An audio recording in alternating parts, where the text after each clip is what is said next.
जय हिंद दोस्तों, मैं Suman Patel lead mathematics YouTube channel पर आपका स्वागत करता हूं। आज जो है मॉडर्न हिस्ट्री का ये 16वां क्लास होगा। इसके पहले हम 15 कंप्लीट क्लास दे चुके हैं मॉडर्न हिस्ट्री का। जो भी पिछले वीडियो नहीं देखे हैं, प्लेलिस्ट में सारे वीडियो सेव है, आप वहां से जाके देख सकते हैं। और आज की क्लास में हम लोग बंगाल विभाजन 1905 तथा स्वदेशी आंदोलन के बारे में जानकारी प्राप्त करेंगे और इससे रिलेटेड जितने भी इम्पोर्टेंट फैक्ट्स है सारे को हम लोग डिस्कस करेंगे। उसके बाद जो है इससे रिलेटेड जितने क्वेश्चन मतलब पूछा गया है आज तक आईएएस पीसीएस में, वो सारे क्वेश्चन को इसी वीडियो में हम लोग डिस्कस करेंगे। ठीक है, तो चलिए, अगर इसका पीडीएफ आपको प्राप्त करना हो तो आप मेरा टेलीग्राम चैनल लीड मैथमेटिक्स को ज्वाइन कर सकते हैं। वहाँ से सारे से वीडियो का जो है आपका पीडीएफ मिल जाएगा। ठीक है, वीडियो के जस्ट नीचे जो है आपका पीडीएफ का लिंक दिया हुआ रहेगा। ठीक है, तो चलिए देखते हैं आज का पहला पॉइंट क्या है। पहला पॉइंट है, कह रहा है कि ब्रिटिश सरकार ने 20 जुलाई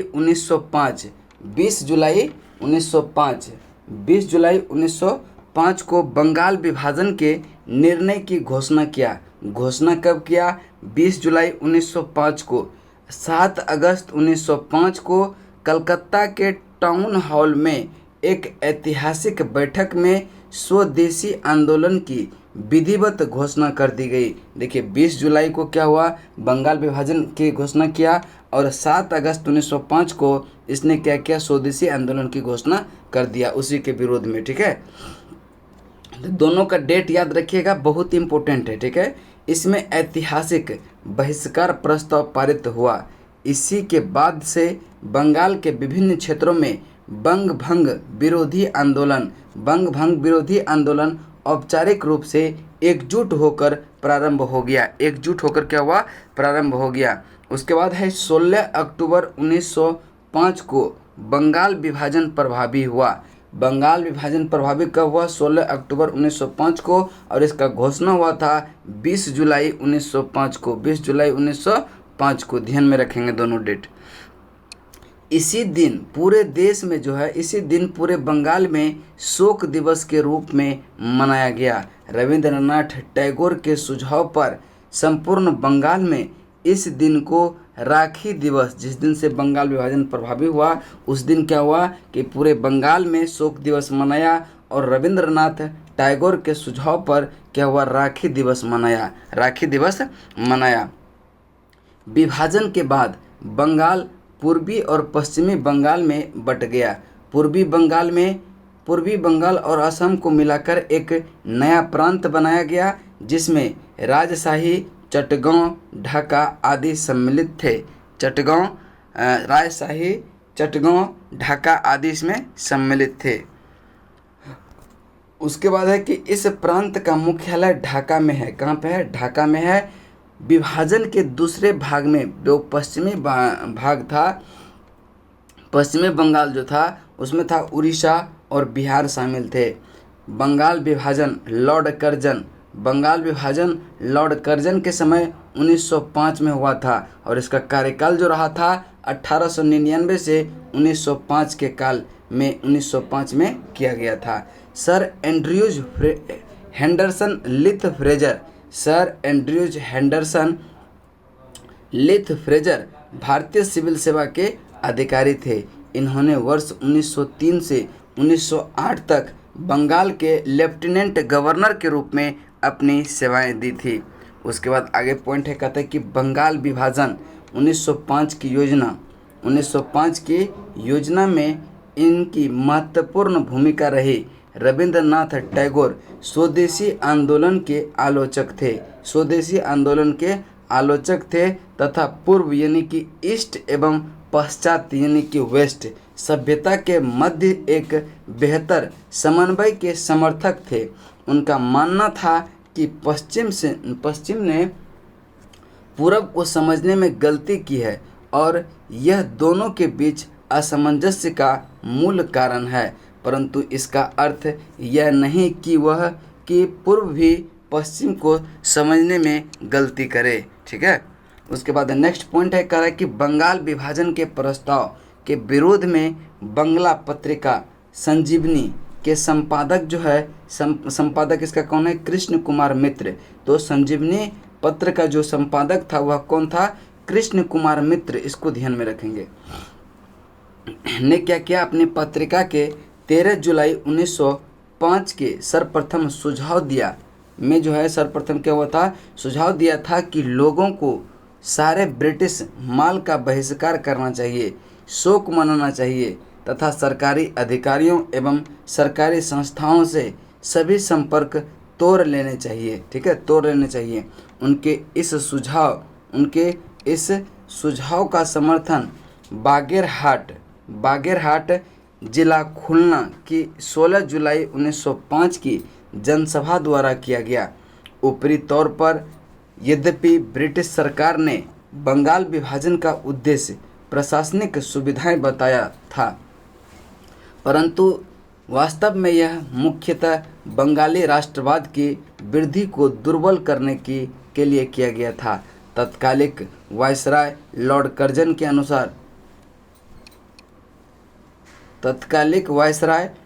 कर्जन के अनुसार अंग्रेजी हुकूमत का यह प्रयास कलकत्ता को सिंहासनच्युत करना तथा बंगाली आबादी का बंटवारा करना था, एक ऐसे केंद्र को समाप्त करना था जहां से बंगाल एवं पूरे देश में कांग्रेस पार्टी का संचालन होता था और साजिशें रची जाती थी। स्वदेशी आंदोलन के प्रारंभ का तत्कालिक कारण बंगाल विभाजन था। यानी स्वदेशी आंदोलन जो शुरू किया गया था वह बंगाल विभाजन के कारण ही किया गया था। इस अवधारणा के मुख्य प्रस्तुतकर्ता अरविंद घोष, लोकमान्य बाल गंगाधर तिलक, बिपिन चंद्र पाल तथा लाला लाजपत राय थे। ये लोग स्वदेशी आंदोलन को पूरे देश में लागू करना चाहते थे, किंतु उदारवादी गुट इसके विरुद्ध था। बंगाल से प्रारंभ हुआ स्वदेशी आंदोलन का लोकमान्य तिलक ने सारे देश, विशेषकर बम्बई और पुणे में अजीत सिंह और लाला लाजपत राय ने पंजाब एवं उत्तर प्रदेश में, देखिए बम्बई और पुणे में अजीत सिंह और लाला लाजपत राय ने, पंजाब में क्या हुआ था, पंजाब एवं उत्तर प्रदेश में सैयद हैदर राजा ने, दिल्ली में चिदम्बरम पिल्ले ने मद्रास प्रेसिडेंसी में नेतृत्व किया था। चिदम्बरम पिल्ले ने जो है मद्रास प्रेसिडेंसी में नेतृत्व किया था और सैयद हैदर राजा ने दिल्ली में, ठीक है, और लाला लाजपत राय ने पंजाब एवं उत्तर प्रदेश में। ठीक है, इसको ध्यान में रखिएगा। चलिए और चलते हैं नेक्स्ट पॉइंट। स्वदेशी आंदोलन के समय आंदोलन के प्रति जन समर्थन एकत्र करने के उद्देश्य से अश्वनी कुमार दत्त ने स्वदेश बांधव समिति की स्थापना किया। इस आंदोलन की सबसे बड़ी विशेषता थी महिलाओं का इसमें सक्रिय रूप से भाग लेना। किंतु किसान एवं बहुसंख्य मुस्लिम समुदाय स्वदेशी एवं बहिष्कार आंदोलन से अलग रहे। स्वदेशी आंदोलन के दौरान वंदे मातरम भारतीय राष्ट्रीय आंदोलन का शीर्षक गीत बना। ब्रिटिश पत्रकार H.W. नेविल्सन स्वदेशी आंदोलन से जुड़े थे। देखिए ब्रिटिश पत्रकार था जिसका नाम था H.W. नेविल्सन, यह स्वदेशी आंदोलन से जुड़े थे। इन्होंने 4 महीने तक भारत में रहकर मैनचेस्टर गार्जियन, ग्लासगो हेराल्ड और डेली क्रॉनिकल के लिए रिपोर्टिंग की थी। बाद में इन्होंने इस रिपोर्ट को the new spirit in India नाम से प्रस्तुत के रूप में संपादित किया। राष्ट्रीय आंदोलन के बढ़ते प्रभाव के वातावरण में अवनींद्रनाथ टैगोर ने 1907 में अपने बड़े भाई गगनेंद्र नाथ के साथ मिलकर India society of oriental art की स्थापना की, जिसके द्वारा प्राच्य कला मूल की पुनर्जीवन एवं आधुनिक भारतीय कला में नई चेतना जागृत हुई। दिसंबर 1911 में ब्रिटिश सम्राट जॉर्ज पंचम और महारानी मेरी के भारत आगमन पर उसके स्वागत हेतु दिल्ली में एक दरबार का आयोजन किया गया। दिल्ली दरबार ही 12 दिसंबर 1900 दिल्ली दरबार में ही 12 दिसंबर 1911 को सम्राट ने बंगाल विभाजन को रद्द कर दिया। साथ ही कलकत्ता की जगह दिल्ली को भारत की नई राजधानी बनाए जाने की घोषणा किया। घोषणा के अनुरूप बंगाल को एक नए प्रांत के रूप में पुनर्गठित किया गया। उड़ीसा तथा बिहार 1912 में अलग प्रांत का दर्जा को इसे अलग कर दिया गया। ठीक है, यानी कि बिहार को भी उड़ीसा से अलग कर दिया गया।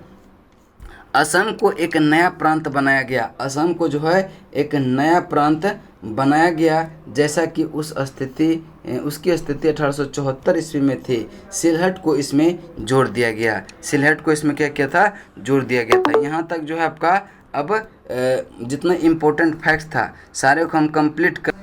अब इससे जितने भी रिलेटेड इम्पोर्टेंट फैक्ट्स है सारे को हम लोग देख लिए। अब इससे रिलेटेड जितने भी आज तक क्वेश्चन पूछा गया है सारे को हम लोग इस वीडियो में डिस्कस करेंगे। ठीक है, चलिए देखते हैं पहला प्रश्न क्या है। कहता है कि निम्नलिखित में सबसे बाद में क्या हुआ था। तो सबसे बाद में जो हुआ था वह हुआ था क्या, तो ये बंगाल विभाजन हुआ था सबसे बाद में, जो कि 1905 में हुआ था। 1905 में देखिए हड़प नीति जो हुआ था यह 1893 के आसपास हुआ था। सहायक संधि बेलेजली का 1899 के तहत हुआ था। ठीक है, 1793 में हुआ था और ये हुआ था 1799 में। हड़प नीति 1848 में, हड़प नीति 1848 में डलहौजी के द्वारा शुरू हुआ था। ठीक है, चलिए देखते हैं इसकी व्याख्या को।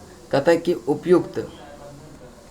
उपर्युक्त घटनाओं में सर्वप्रथम 1793 में लॉर्ड कर्नवालिस ने अस्थायी बंदोबस्त प्रणाली लागू की। लॉर्ड वेलेस्ली, जिसका कार्यकाल 1798 से 1805 ने भारतीय राज्यों को अंग्रेजी राजनैतिक परिधि में लाने के लिए एक सहायक संधि प्रणाली का प्रयोग किया। लॉर्ड डलहौजी 1848 से 56 ने अंग्रेजी साम्राज्य का विस्तार करने हेतु हड़प नीति का प्रयोग किया। प्रश्नगत विकल्पों में सबसे बाद लॉर्ड कर्जन द्वारा 1905 में बंगाल विभाजन किया गया। उसके बाद चलते हैं अगले प्रश्न की तरफ। प्रश्न नंबर है 2। कहता है कि बंग भंग विरोधी आंदोलन का प्रारंभ किस तिथि से हुआ। तो यह हुआ था 7 अगस्त 1905 को। 7 अगस्त 1905 को। अब देखते हैं इसका नेक्स्ट जो डिटेल है उसको देखते हैं। ब्रिटिश सरकार ने 20 जुलाई 1905 को बंगाल विभाजन के निर्णय की घोषणा की। 7 अगस्त 1905 को कलकत्ता के टाउन हॉल में एक ऐतिहासिक बैठक में स्वदेशी आंदोलन की विधिवत घोषणा कर दी थी। इसमें ऐतिहासिक बहिष्कार प्रस्ताव पारित हुआ। इसी के बाद बंगाल के विभिन्न क्षेत्रों में बंग भंग विरोधी आंदोलन औपचारिक रूप से एकजुट होकर प्रारंभ हुआ। 16 अक्टूबर 1905 को बंगाल विभाजन प्रभावी हो गया। बंगाल विभाजन क्या हुआ, प्रभावी हो गया। चलिए उसके बाद देखते हैं अगला पॉइंट। अगला क्वेश्चन है आपका, कह रहा है कि भारतीय स्वतंत्रता संग्राम में 16 अक्टूबर 1905 को निम्नलिखित कारणों से प्रसिद्ध हुआ था। 16 अक्टूबर 1905 को निम्नलिखित कारणों के लिए प्रसिद्ध हुआ था। तो इसका जो राइट आंसर होगा बंगाल विभाजन। बंगाल विभाजन के लिए था, क्योंकि उसी दिन वह क्या हुआ था, बंगाल विभाजन प्रभावी हुआ था, जबकि इसकी घोषणा जो हुआ था 20 जुलाई 1905 को ही हो गया था। चलिए आगे चलते हैं। प्रश्न नंबर आपका 4 कह रहा है कि बंग भंग के बाद का कौन सा आंदोलन शुरू हुआ। बंग भंग के बाद कौन सा आंदोलन शुरू हुआ, तो यह हुआ था स्वदेशी आंदोलन। स्वदेशी आंदोलन ऑप्शन बी। Option B. चलते हैं प्रश्न नंबर 5। प्रश्न नंबर 5 को ध्यान से देखेंगे। कह रहा है कि 1905 में बंगाल विभाजन किस वायसराय ने किया था। 1905 में बंगाल विभाजन किस वायसराय ने किया था, तो लॉर्ड कर्जन ने किया था। ऑप्शन बी आपका राइट आंसर होगा। अब चलते हैं इसका देखते हैं डिटेल। कह रहा है कि बंगाल का विभाजन लॉर्ड कर्जन 1899 से 1905 के काल में 1905 में किया गया था। यानी कि बंगाल विभाजन कब हुआ था, 1905 में। इसके निर्णय की घोषणा जो हो गया था वह 20 जुलाई 1905 को की गई थी और 16 अक्टूबर 1905 से लागू हुआ। वर्ष 1911 में दिल्ली दरबार में बंगाल के विभाजन को निरस्त करने की घोषणा की गई। निरस्त करने की घोषणा की गई। उसके बाद है बंगाल का विभाजन करने वाला जो गवर्नर जनरल था वह कौन था? तो वह था कौन? लॉर्ड कर्जन था। लॉर्ड कर्जन, जिसका कार्यकाल 1899 से 1905 के बीच रहा था और 1905 में ही बंगाल विभाजन किया था। अगला प्रश्न है कि बंगाल के विभाजन के समय बंगाल का लेफ्टिनेंट गवर्नर कौन था? तो यह था सर एंड्रयूज फ्रेजर। कौन था? Sir Andrews Fraser. बंगाल के विभाजन के समय जो था बंगाल का लेफ्टिनेंट गवर्नर कौन था? Sir Andrews Fraser. ठीक है, सर एंड्रयूज हेंडरसन लिथ फ्रेजर भारतीय सिविल सेवा के अधिकारी थे। इन्होंने वर्ष 1903 से 1908 तक बंगाल के लेफ्टिनेंट गवर्नर के रूप में अपनी सेवाएं दी थी। बंगाल विभाजन 1905 की योजना में इसकी महत्वपूर्ण भूमिका रही। नेक्स्ट है 8 नंबर, कह रहा है कि निम्नलिखित में से किसने बंगाल के विभाजन 1905 के विरोध में हुए आंदोलन का नेतृत्व किया? ये सुरेंद्रनाथ बनर्जी ने किया था। किसने किया था? सुरेंद्रनाथ बनर्जी ने। देखते हैं इसकी व्याख्या। कर कि बंगाल विभाजन 1905 के विरोध में हुए प्रारंभिक आंदोलन का नेतृत्व सुरेंद्रनाथ बनर्जी ने किया था। सुरेंद्रनाथ बनर्जी ने किया था। निम्नलिखित में कौन स्वदेशी आंदोलन का आलोचक एवं पूर्व तथा पश्चात के मध्य एक बेहतर संबंध का समर्थक था? यह R.N. टैगोर यानी कि रविंद्रनाथ टैगोर थे। कौन थे? रविंद्रनाथ टैगोर थे। पूर्व और पश्चात के मध्य ध्यान में रखेंगे। ठीक है, चलते हैं नेक्स्ट प्रश्न नंबर आपका 10। देखिए इसका व्याख्या दिया हुआ है। कह रहा है कि रविंद्रनाथ टैगोर स्वदेशी आंदोलन के आलोचक थे तथा पूर्व यानी कि ईस्ट और पश्चात यानी कि वेस्ट सभ्यता के मध्य जो है बेहतर समन्वय स्थापित बेहतर संबंध के समर्थक थे। ठीक है, रविंद्रनाथ टैगोर। चलिए आगे चलते हैं। बंगाल विभाजन में ब्रिटेन की वस्तुओं के बहिष्कार का सुझाव सर्वप्रथम किसने दिया था? ये दिया था कृष्ण कुमार मित्र ने। किसने दिया था? कृष्ण कुमार मित्र ने अपने जो पत्रिका था संजीवनी उसी में दिया था, संजीवनी में। ठीक है, चलिए देखते हैं इसका व्याख्या। कह रहा है कि बंगाल में ब्रिटेन की वस्तुओं के बहिष्कार का सुझाव सर्वप्रथम बंगला पत्रिका संजीवनी के संपादक कृष्ण कुमार मित्र ने अपनी पत्रिका के 13 जुलाई 1905 के अंक में दिया था। उसके बाद अगला प्रश्न है, कहते ब्रिटिश वस्तुओं के बहिष्कार को राष्ट्रीय नीति के रूप में अपनाया गया। कब? 1905 में अपनाया गया। 1905 में अपनाया गया। इस चीज़ को आप ध्यान में रखेंगे। चलते हैं अगले प्रश्न की तरफ। अगला प्रश्न है प्रश्न नंबर आप देखते हैं, इसकी व्याख्या भी दिया है कुछ, उसको भी देख लेते हैं। कह रहे कि लॉर्ड कर्जन ने 20 जुलाई 1905 को बंगाल विभाजन की घोषणा की, जिसके परिणाम स्वरूप 7 अगस्त 1905 को कलकत्ता के टाउन हॉल में स्वदेशी आंदोलन की घोषणा की गई और इस बैठक में ऐतिहासिक बहिष्कार प्रस्ताव पारित हुआ, जिसमें ब्रिटिश वस्तुओं के बहिष्कार को राष्ट्रीय नीति के रूप में अपनाया गया। चलिए आगे चलते हैं। नेक्स्ट प्रश्न नंबर आपका 12 कह रहा है कि बंगाल का विभाजन मुख्यतः किया गया था। तो बंगाल विभाजन जो किया गया था वो बंगाली राष्ट्रवाद की वृद्धि को दुर्बल करने के लिए बंगाल विभाजन 1905 में लॉर्ड कर्जन के द्वारा किया गया था। चलिए चलते हैं इसकी व्याख्या पे। कह रहा है कि ऊपरी तौर पर यद्यपि ब्रिटिश सरकार ने इसका उद्देश्य प्रशासनिक सुविधा बताया था, परंतु वास्तव में बंगाल विभाजन मुख्यतः बंगाली राष्ट्रवाद की वृद्धि को दुर्बल करने के लिए किया गया था। तत्कालिक वायसराय लॉर्ड कर्जन के अनुसार अंग्रेजी हुकूमत का यह प्रयास कलकत्ता को सिंहासनच्युत करना था तथा बंगाली आबादी का बंटवारा करना था। एक ऐसे केंद्र को समाप्त करना था जहां से बंगाल एवं पूरे देश में जो है कांग्रेस पार्टी का संचालन होता था और साजिशें रची जाती थी। चलते हैं अगला प्रश्न की तरफ। प्रश्न नंबर 13 है, प्रश्न नंबर 13 में है, कह रहा है कि बंगाल विभाजन के विरुद्ध राष्ट्रवादियों ने निम्नलिखित कार्यक्रम का प्रारंभ किया। तो ये आपका राइट आंसर होगा बायकॉट, स्वदेशी और राष्ट्रीय शिक्षा। असहयोग जो हुआ था यह हुआ था कब? 1920 में। तो ये इससे संबंधित नहीं था। बायकॉट, स्वदेशी और राष्ट्रीय शिक्षा, इसका राइट आंसर होगा ऑप्शन नंबर डी। चलिए देख लेते हैं इसकी व्याख्या। कह रहा है कि कर्जन ने 20 जुलाई 1905 को बंगाल विभाजन का निर्णय लिया। इसके विरोध में राष्ट्रवादियों द्वारा आंदोलन की शुरुआत 7 अगस्त 1905 को हुई।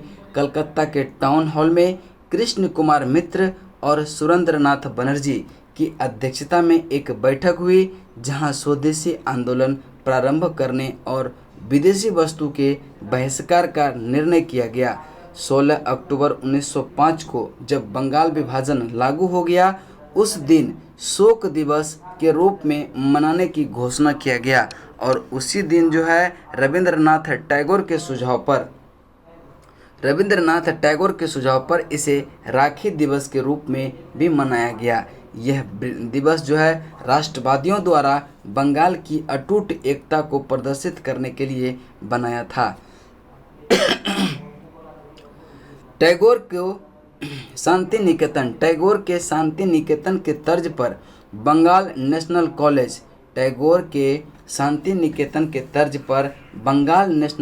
कॉलेज की स्थापना की गई। बहुत कम समय में जो है पूरे देश में अनेक राष्ट्रीय विद्यालय की स्थापना हो गई।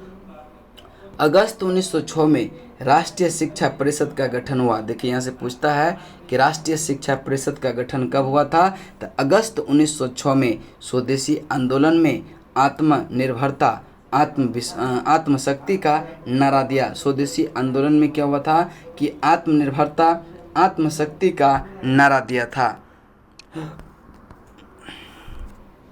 स्वावलंबन व आत्मनिर्भरता का प्रश्न राष्ट्रीय स्वाभिमान, आदर और आत्मविश्वास के साथ जुड़ा हुआ था। कांग्रेस ने भी अपने कलकत्ता अधिवेशन 1906 में स्वदेशी आंदोलन, बहिष्कार आंदोलन, राष्ट्रीय शिक्षा और स्वशासन के संबंध में 4 प्रस्ताव पारित किए। अतः स्पष्ट है कि बंगाल विभाजन के विरोध में राष्ट्रवादियों ने स्वदेशी, बहिष्कार, राष्ट्रीय शिक्षा और स्वशासन जैसे आंदोलन चलाए।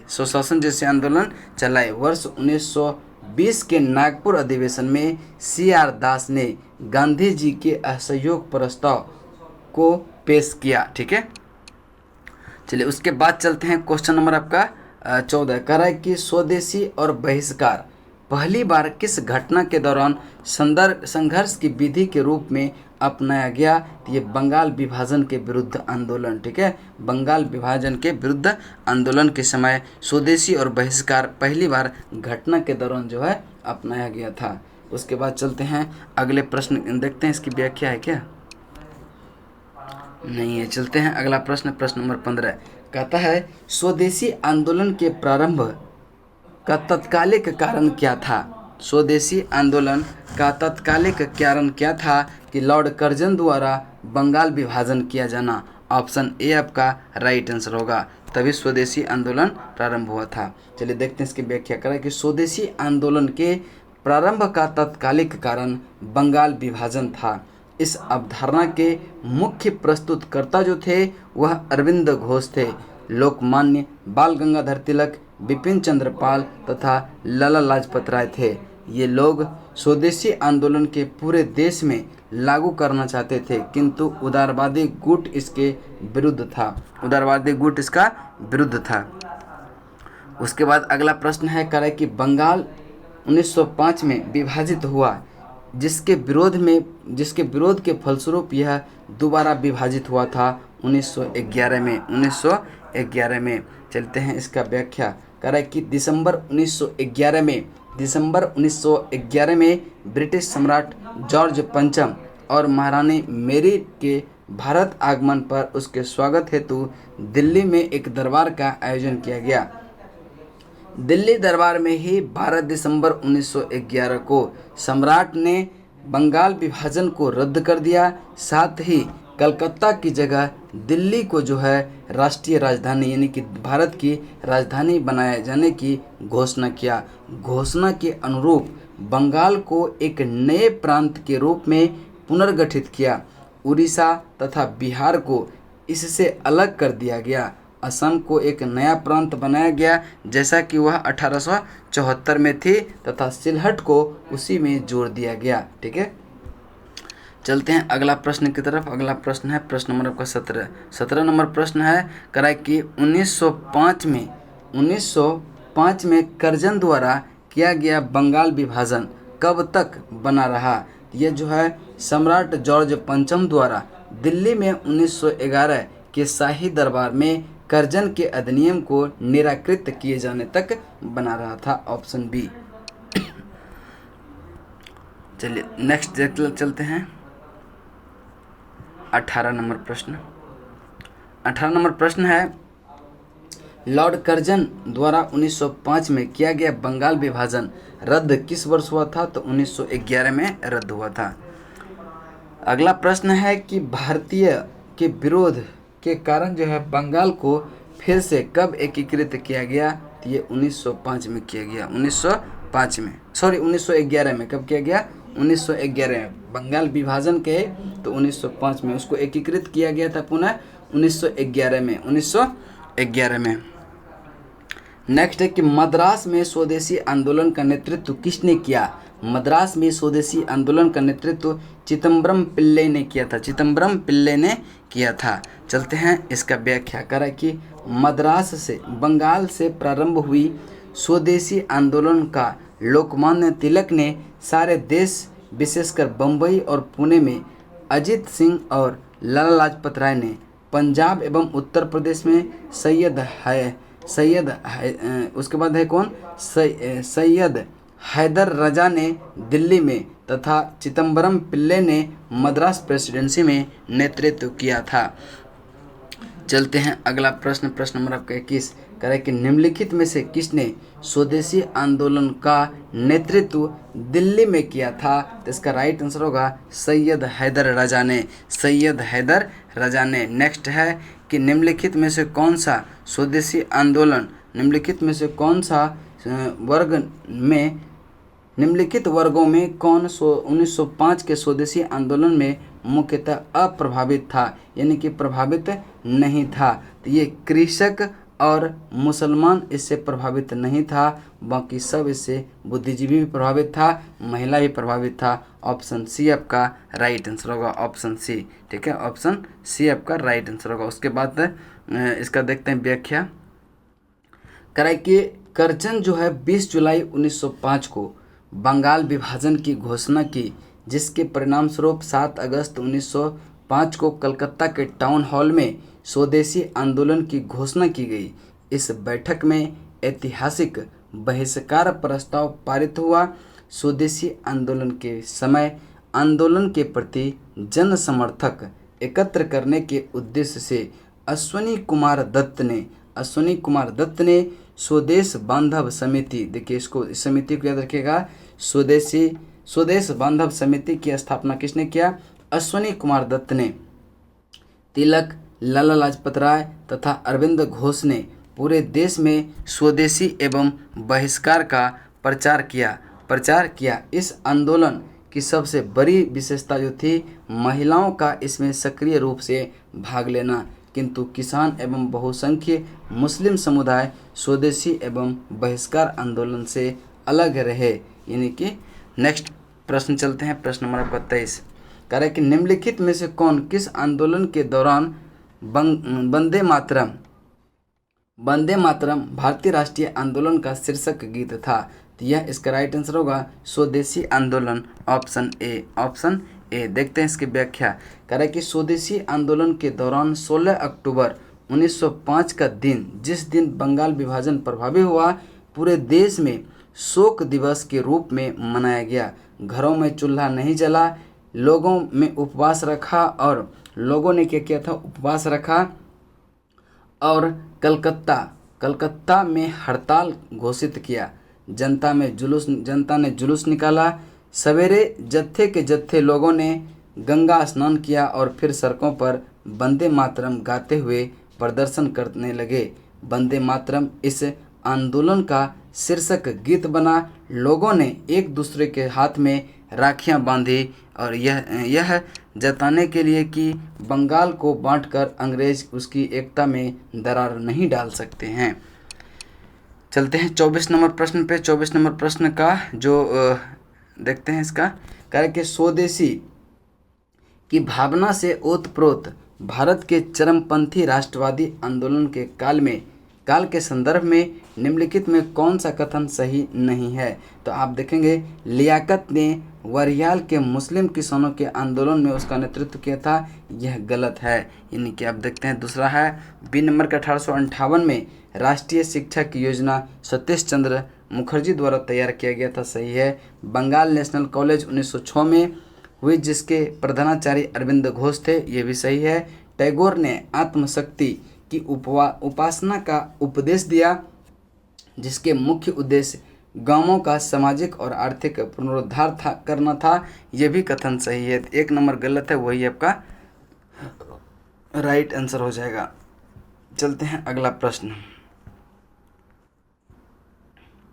प्रश्न नंबर आपका 25 है, कह कि स्वदेशी आंदोलन के संबंध में निम्नलिखित में से कौन सा कथन सही नहीं है। तो देखेंगे कि पहला कथन कि कुछ मुस्लिम कौन सा कथन सही नहीं है, कह कि कुछ विशिष्ट मुसलमान आंदोलनों में शामिल थे, सही है।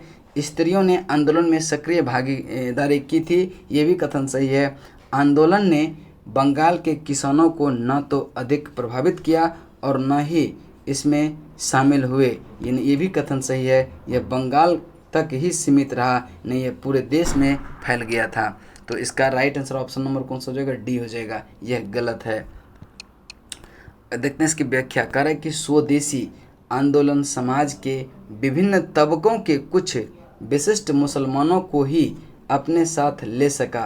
पहली बार इस आंदोलन में स्त्रियां घर से बाहर निकली, प्रदर्शनों में हिस्सा लेने लगी तथा धरने पर बैठने लगी, परंतु यह आंदोलन बंगाल के किसानों को प्रभावित नहीं कर सका। केवल बरियाल 12 साल ही इसका अपवाद रहा। मुख्यतः यह आंदोलन शहरों के उच्च एवं मध्यम वर्ग तक ही सीमित रहा। स्वदेशी आंदोलन केवल बंगाल तक ही सीमित नहीं रहा, बल्कि लाला लाजपत राय, तिलक और अरविंद घोष ने पूरे देश में इसका प्रचार किया। ठीक है, चलते हैं अगला प्रश्न। प्रश्न नंबर आपका 26 कह रहा है कि स्वदेशी आंदोलन के संदर्भ में निम्नलिखित में से कथनों पर विचार करें कि उपरोक्त में कौन सा कथन सही है। ठीक है, पहला कथन है इसने देसी शिल्पकार के कौशल तथा उद्योग को पुनर्जीवित करने में योगदान किया था, यह सही है। दूसरा है स्वदेशी आंदोलन को एक अवयव के रूप में राष्ट्रीय शिक्षा परिषद की स्थापना हुई, ये भी कथन क्या आपका सही है। चलते हैं, यानी कि दोनों कथन सही है, तो ऑप्शन सी आपका राइट आंसर हो जाएगा।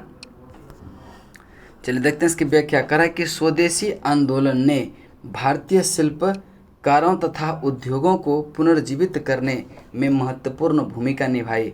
कलकत्ता कस्टम ऑफिस के अनुसार इस दौरान सूती वस्त्र आयात में लगभग 22% और जूता चप्पल आयात में लगभग 38% की कमी आई थी।